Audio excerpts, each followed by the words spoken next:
Lijep pozdrav cijenjenim gledateljima stadiona. U društvu smo Nikole Karabatića, dovoljno je reći 4 svjetska zlata, 3 europska, 2 olimpijska zlata. Nikola, prije svega čestitke na ovoj izvedbi i pobjedi protiv Srbije. Evo, kakvi su zapravo vaši dojmovi nakon ovog uvjerljivog slavlja? Vrlo smo sretni da smo danas pobjedili, znali smo da neće biti lako. Srbi nisu ništa imali izgubiti na ovu utakmicu i mi smo trebali dobiti za put do polufinale, da se olakšamo put. Dobili smo, dobro smo igrali, nismo dobro počeli utakmicu, ali poslije smo dobro ušli i na polovreme već smo imali rezultat, tako da smo mogli u drugo polovreme rotirati i malo dati više igri i vremena na terenu ovima igračima koji nisu baš puno igrali. Slijedi pravi okršaj, slijedi onaj pravi rukometni klasik. Koliko ste zapravo pratili hrvatsku reprezentaciju i kako ocjenjujete njen nastup na ovom europskom prvenstvu?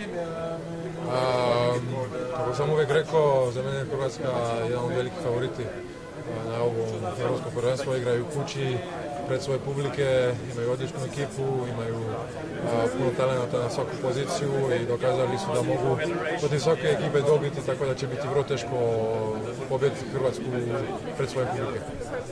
Arena inače mjesto sreće za vas. Ovdje ste 2009. stigli do prvog naslova svjetskog prvaka u dresu francuske reprezentacije. Očekujete li i ovaj put odlazak do kraja?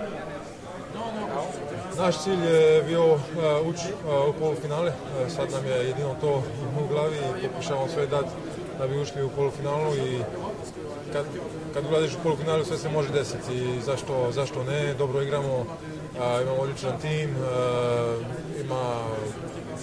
ekipa je super, momci su super, imaju puno energije, puno pozitivne energije, svi žele osvojiti medalju i vidit ćemo, ali do sada je sve dobro, ali najteže tek počinje. Odličan je danas bio i vaš brat Luka Karabatić, 7 pogodaka. Da, Lulu je dobro igrao danas, bio je povređen, zadnju utakmicu poslije 5 minuta dobio crveni karton, tako da mislim da je danas imao puno želje igrati i vidjelo se ono na terenu i dobro igrao i srećan sam za njega. Hvala vam i sretno.